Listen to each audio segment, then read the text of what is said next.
Nah, sekarang saya akan menjelaskan fungsi-fungsi dari organel sel tumbuhan. Yang pertama itu ada dinding sel. Dinding sel mencegah kelebihan air yang masuk ke dalam sel. Fungsi dinding sel adalah untuk memberi bentuk sel tumbuhan, melindungi bagian dalam sel dari pengaruh lingkungan, dan menjaga sel tumbuhan agar tidak pecah akibat masuknya air secara berlebihan. Kedua itu ada membran sel. Membran sel itu sebagai gerbang penutup dan pelindung sel, membentuk enzim yang berguna untuk reaksi metabolisme. Yang ketiga itu ada badan Golgi. Fungsi badan Golgi adalah membentuk kantung atau vesikula untuk sekresi. Terjadi terutama pada sel-sel kelenjar kantung kecil tersebut, berisi enzim dan bahan-bahan lain. Yang keempat itu ada klorofil. Fungsi klorofil pada tumbuhan ialah untuk menyerap cahaya dan mentransfer melalui tumbuhan selama fotosintesis. Yang kelima ada vakuola.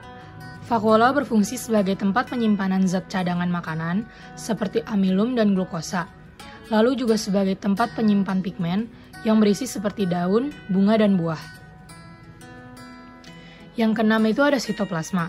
Fungsi sitoplasma adalah sebagai medium tempat terjadinya reaksi metabolisme sel. Selain itu, berperan dalam menyediakan bahan yang penting untuk organel yang diperoleh dari luar sel. Yang ketujuh ada RE kasar. Fungsi utama RE kasar adalah sebagai tempat sintesis protein. Yang kedelapan adalah RE halus. RE halus berfungsi dalam beberapa proses metabolisme, yaitu sintesis lipid, metabolisme karbohidrat, dan konsentrasi kalsium.